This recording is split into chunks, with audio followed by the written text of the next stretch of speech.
യൂബീസ് taste ഹബിലേക്ക് ഒരിക്കൽ കൂടി സ്വാഗതം. ഇന്ന് നമ്മളിവിടെ നല്ലൊരു ബിരിയാണി തയ്യാറാക്കാനുള്ള ഹോം മെയ്ഡ് മസാലയാണ് ചെയ്യുന്നത്, മസാല പൗഡർ.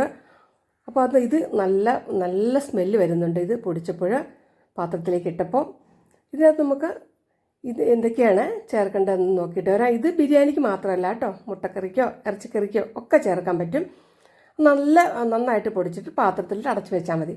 അപ്പോൾ ഏതൊക്കെയാണ് സാധനങ്ങൾ നമുക്കൊന്ന് പരിചയപ്പെടാം. ഇവിടെ 11 ഐറ്റംസ് ഞാൻ എടുത്തിട്ടുണ്ട്. അത് പിന്നെ നമുക്കൊരു 3 ഐറ്റം കൂടെ ചേർക്കാറുണ്ട്. അത് പൊടി ചേർത്താൽ മതി. അപ്പോൾ ആദ്യം ഇവിടെ ഞാൻ ഒന്ന് പരിചയപ്പെടുത്തുന്നത് ഇതുണ്ടോ, ഇത് ഈ പ്ലേറ്റിലെടുത്തിരിക്കുന്നത് സിനമൺ, അറിയാലോ, കറുവപ്പട്ട. ഇത് ടേബിൾ സ്പൂൺ അളവാണ്. അതിന് 2 ടേബിൾ സ്പൂൺ പൊടിച്ചിട്ടിട്ട് 2 ടേബിൾ സ്പൂൺ എടുത്തിട്ടുണ്ട്. ഒരു 60 ഗ്രാം നമുക്ക് കണക്കാക്കാം കേട്ടോ. പിന്നെ എടുത്തിരിക്കുന്നത് ക്ലോവ്സ് ആണ്, അത് 1 ടേബിൾ സ്പൂൺ. പിന്നെ ഏലക്കായ് 1 ടേബിൾ സ്പൂൺ.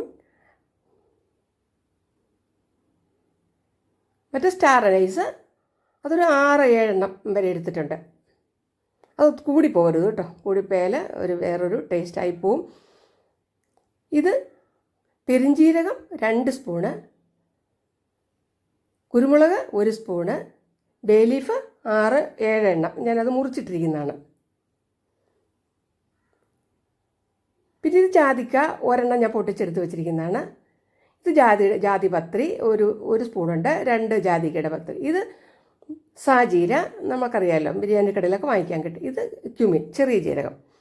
അപ്പോൾ ഇതെല്ലാം കൂടി നമുക്കൊന്ന് ചൂടാക്കി എടുത്തിട്ട്, അതായത് ഡ്രൈ റോസ്റ്റാണ് നമ്മൾ ചെയ്യുന്നത് കേട്ടോ. ചെറിയ തീയിൽ ചൂടാക്കാവുള്ളൂ. എന്നിട്ട് നന്നായിട്ടൊന്ന് പൊടിച്ചെടുത്താൽ മതി. നമ്മൾ ചൂടാറുമ്പോൾ മിക്സിയുടെ ജാറിലിട്ട് പൊടിച്ചെടുക്കണം. അപ്പോൾ ഇഷ്ടമായെങ്കിൽ ഒന്ന് ലൈക്ക് ചെയ്തേക്കണേ. അതുപോലെ തന്നെ മറ്റുള്ളവർക്ക് ഒന്ന് ഷെയർ ചെയ്ത് കൊടുക്കണേ. അപ്പോൾ എല്ലാം കൂടി നമ്മളൊരു പാത്രം എടുത്തിട്ട് ചൂടായ ഒരു പാനിലേക്ക് ഇട്ട് കൊടുക്കുന്നുണ്ട്. വളരെ തീ കുറച്ചാണ് വെച്ചിരിക്കുന്നത്. ഇതൊരു 4-5 മിനിറ്റ് ഒന്ന് ജസ്റ്റ് ഒന്ന് സോട്ട് ചെയ്തെടുത്താൽ മതി. അപ്പോൾ നമുക്കറിയാം ഇത് എൻ്റെ സ്മെല്ല് വരുന്നുണ്ട്. പിന്നെ നമുക്കൊന്ന് കയ്യിലിട്ടൊന്ന് ഞെരിച്ച് നോക്കുമ്പോൾ ഇത് നന്നായിട്ട് പൊടിയുന്നുണ്ട്. അതൊന്നിട്ട് അടുപ്പ് ഓഫ് ചെയ്തിട്ട് ഒന്ന് ചൂടാറുന്നത് വരെ വെച്ചിട്ട്, തീരെ ചൂടാറണമെന്നില്ല, പക്ഷെ നമ്മൾ മിക്സിയുടെ ജാറിലിട്ട് പൊടിക്കണ്ടേ, അതുകൊണ്ട് അത് ഒന്ന് ചൂടാറി വരുമ്പോൾ നമുക്ക് മിക്സിയുടെ ജാറിലേക്ക് മാറ്റി കൊടുക്കാം. ഇനി നമുക്കുന്നത് പൊടിച്ചു കൊണ്ടുവരാം. അപ്പോൾ എപ്പോഴും നമ്മൾ മസാലപ്പൊടി തയ്യാറാക്കുമ്പോൾ 2 പാത്രത്തിൽ വെക്കണേ. എന്നിട്ട് നന്നായിട്ട് പൊടിച്ചു കൊണ്ടിട്ടുണ്ട്. കുറച്ച് നമ്മൾ പുറത്ത് വയ്ക്കുക, കുറച്ച് ഫ്രിഡ്ജിൽ വയ്ക്കുക, അല്ലെങ്കിൽ ചിലപ്പോൾ സ്മെല്ല് പോവും. ഇനി നമ്മൾ ചേർത്ത് കൊടുക്കുന്നത് ഇതിനകത്ത് മുളക് പൊടി, ഞാൻ പറഞ്ഞല്ലോ, അത് ഉണക്കമുളകിൽ ഇട്ടാലും മതി. ഞാൻ വീട്ടിൽ പൊടിച്ച മുളക് പൊടിയാണ്, 1.5 സ്പൂൺ മുളക് പൊടി ഇട്ട് കൊടുക്കുന്നുണ്ട്. നമ്മൾ ബിരിയാണിയിലൊക്കെ ഇടയ്ക്ക് ഇട്ട് കൊടുക്കുമല്ലോ മസാലപ്പൊടി, അപ്പോൾ ഈ ഒരു എരിവും കൂടെ ഉണ്ടെങ്കിൽ നല്ലതാണ്. ഇത് മല്ലിപ്പൊടിയാണ്, 2 സ്പൂണ് മല്ലിപ്പൊടിയും കൂടി ഇട്ട് കൊടുക്കുന്നുണ്ട്.